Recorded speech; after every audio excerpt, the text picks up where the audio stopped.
बिस्मिल्लाहिर्रहमानिर्रहीम। बोलो पाकिस्तान में खुश आमदीद। मैं आपका होस्ट मोहम्मद रिजवान। आज तारीख़ है 10 फरवरी, दिन है हफ्ते का, और इस वक्त जब मैं वीडियो रिकॉर्ड कर रहा हूँ तो तकरीबन 1 बजे का टाइम है। इलेक्शन को गुजरे हुए, इलेक्शन पोलिंग ख़त्म हुए हुए अभी 44 घंटे हो चुके हैं, तो अभी तक जो इलेक्शन कमीशन है उन्होंने रिज़ल्ट अनाउंस नहीं किए।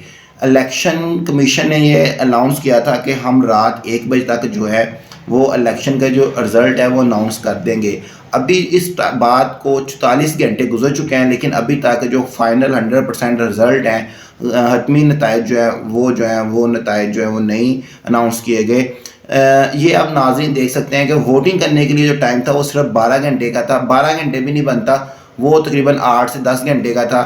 सुबह 8 बजे से लेकर शाम 5 बजे तक था, और अब वोटिंग जो है उसको काउंट करने के लिए 44 घंटे गुजर चुके हैं, लेकिन अभी तक जो इनकी काउंटिंग जारी है। आप भी समझ सकते हैं कि इतना टाइम क्यों लग रहा है। वोट काउंट करने में इतना टाइम नहीं लगता, वोट को जनरेट करने में इतना टाइम लगता है, या वोट को चेंज करने में इतना टाइम लगता है। जो कुछ भी हो रहा है, अब मीडिया का दौर है, मीडिया का ज़माना है, फौरी तौर पर मीडिया के ऊपर आ जाता है। रात को रिज़ल्ट कुछ और होता है, सुबह रिज़ल्ट कुछ और कर दिया जाता है। खैर, ये एक लेवल प्लेइंग फील्ड थी जो सिर्फ़ और सिर्फ पाकिस्तान मुस्लिम लीग नून को मिली है, और ये उन्होंने एक कारनामा सर अंजाम दिया है कि 60 सीटों के ऊपर विक्ट्री है। दूसरे नंबर पे होने के बावजूद उन्होंने विक्ट्री स्पीच जो है ना वो उन्होंने कर ली है। अब यहाँ पे एक और बात बहुत अहम है, वो बात ये है कि इलेक्शन कमीशन ने अनाउंसमेंट की है कि जो आज़ाद उम्मीदवार हैं वो 12 घंटे के अंदर अंदर कोई भी सियासी पार्टी जो है वो ज्वाइन कर सकते हैं। अब ये जो 12 घंटे का अल्टीमेट दिया है, अब ये एक नई गेम है जो पीटीआई के मेंबर के साथ खेली गई है। अब ये 72 घंटे का अल्टीमेट जो है ये क्यों दिया गया है और इसकी रीज़न क्या है, हम आपको बताते हैं। आपको पता है कि जो आसिफ अली जरदारी हैं वो इस्लामाबाद पहुंच चुके हैं, और अब जो है वो बोलियां लगनी स्टार्ट हो जाएंगी। इलेक्शन कमीशन ने 72 घंटे का टाइम क्यों दिया है, ये सिर्फ इसलिए लिया है कि अगर पीटीआई के कोई आज़ाद उम्मीदवार जो हैं वो दूसरी किसी पार्टी में जाना चाहे तो जा सकते हैं। अब देखना ये है कि जब पीटीआई के जो आज़ाद उम्मीदवार हैं जो पीटीआई के हमायत याफ्ता थे, क्या दोबारा पीटीआई को ज्वाइन कर सकते हैं? क्योंकि पीटीआई के पास तो संबल ही नहीं है। इलेक्शन कमीशन उनके ऊपर एलिगेशन लगाएगी। क्या एलिगेशन लगाते हैं देखते हैं। अगर वो सारे कैंडिडेट जो पीटीआई के हमायत याफ्ता हैं, अगर वो पीटीआई को ज्वाइन नहीं कर सकते तो फिर वो किस पार्टी को ज्वाइन करेंगे? ये इस वक्त एक बड़ा जो सवालिया निशान है वो ये बना हुआ है, और यहाँ पे पीटीआई का प्लान सी और डी जो है वो भी सामने आने वाला है। यहाँ पे एक बहुत अहम केस है जो सुप्रीम कोर्ट में लगा हुआ है, लेकिन समाअत के लिए मुकर्रर नहीं हो रहा। अगर वो केस समाअत के लिए मुकर्रर हो जाता है तो पीटीआई के जितने भी टिकट होल्डर हैं इनको बहुत आसानी होगी, और इनको अपना जो इनका इशू है उसका हल नज़र आ जाएगा। ये केस है सलमान अकरम राजा की, सुप्रीम कोर्ट में केस लगा हुआ है जिसको पेंडिंग किया जा रहा है, और ये केस है कि हम पीटीआई के टिकट होल्डर हैं, हमें नाम आज़ाद उम्मीदवार नहीं बल्कि पीटीआई के कैंडिडेट जो है वो तस्वर किया जाए। लेकिन ये केस जो है पेंडिंग पड़ा हुआ है, इस केस के ऊपर समाअत नहीं की जा रही।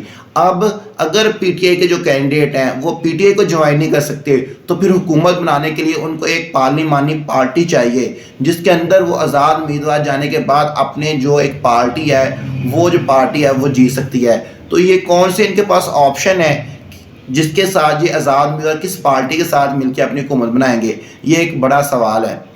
यहाँ पे जो हमारे ख्याल में पीटीआई के पास ऑप्शंस हैं, वो ज़ाहिर बात एक बहुत बड़ी पार्टी है, उनका कोई ना कोई प्लान तो होगा, लेकिन क्योंकि वकला को इमरान खान से मिलने की इजाज़त नहीं दी जा रही। आज इमरान खान साहब का एक केस था, पता नहीं उस केस में अब आज समाअत होती भी है कि नहीं होती। अमूमन तो यही नज़र आ रहा है कि आज के केस की जो समाअत है उसको मुलतवी कर दिया जाएगा, जैसा बीमार हो जाएंगे या कुछ और हो जाएगा। और अगर समाअत मुलतवी होती है तो फिर किसी भी वकील को इमरान खान साहब से मिलने की इजाज़त नहीं दी जाएगी।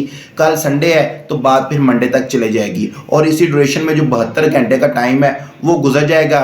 फिर ये जो पीटीआई की काबीना है इसने फैसला करना है कि ये क्या करते हैं और इनका अगला लाहेअमल क्या होगा। जो बज़ाहिर नज़र आ रहा है यहाँ तो ये सारे जो पीटीआई के कैंडिडेट्स हैं ये दोबारा बल्लेबाज की पार्टी को ज्वाइन करते हैं जो तहरीक इंसाफ नज़र आती हैं। अगर इनके पास एक ऑप्शन तो ये है, और दूसरा ऑप्शन जो है वो इमरान खान साहब जब बाहर थे तो इलामा رضا ناصر عباس کی ان کے ساتھ ملاقات ہوئی تھی اور انہوں نے کہا تھا کہ ہماری کوئی شرائط نہیں ہے، یہ پارٹی آپ کی پارٹی ہے، آپ ہماری پارٹی سے الیکشن لڑ سکتے ہیں۔ تو ایک وہ کیونکہ اب ایک جو ہے وہ نیشنل اسمبلی کی سیٹ جیت چکے ہیں، تو یہ پاسبل ہے کہ پی ٹی آئی کے جو کینڈیڈیٹ ہیں، یہ جو علامہ رضا ناصر عباس ہیں، ان کی جو پارٹی ہے اس کا نام ہے مجلس وحدت مسلمین، کیا یہ اس پارٹی کو جوائن کریں گے؟ یہ ایک اب سوالیہ نشان ہے کہ پی ٹی آئی کے جو آزاد امیدوار ہیں، عمران خان نے جو آرٹیفیشل انٹیلیجنسی سے وکٹری سپیچ کیا ہے، اس کے اوپر عمران خان صاحب نے واضح کہا ہے کہ ہم 170 سیٹیں جو ہیں وہ جیت چکے ہیں فارم 45 کے مطابق۔ اب دیکھنا یہ ہے کہ فارم 45 کے اوپر رزلٹ اناؤنس ہوتا ہے یا فارم 47۔ فارم 47 کہاں سے بنے ہیں، کیسے بنے ہیں، سب کو پتہ ہے۔ فارم 47 کے اوپر جائیں تو پی ٹی آئی کی 99 جو سیٹیں جو کنفرم ہیں، لیکن فارم 45 کے اوپر جائیں تو پی ٹی آئی 170 سیٹ جو ہیں وہ جیت چکی ہے، جو 2/3 اکثریت سے بھی زیادہ بنتی ہے۔ عمران خان صاحب نے کہا ہے ہم وفاق، پنجاب اور کے پی کے میں اپنی حکومت بنانے جا رہے ہیں۔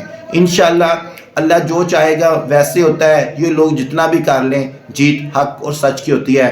پاکستان زندہ باد۔ جیسے ہی ہمیں کچھ اور نیوز ملتی ہیں ہم آپ تک لازمی شیئر کریں گے۔ اسی کے ساتھ اپنے ہوسٹ محمد رضوان کو اجازت دیں۔ اللہ حافظ۔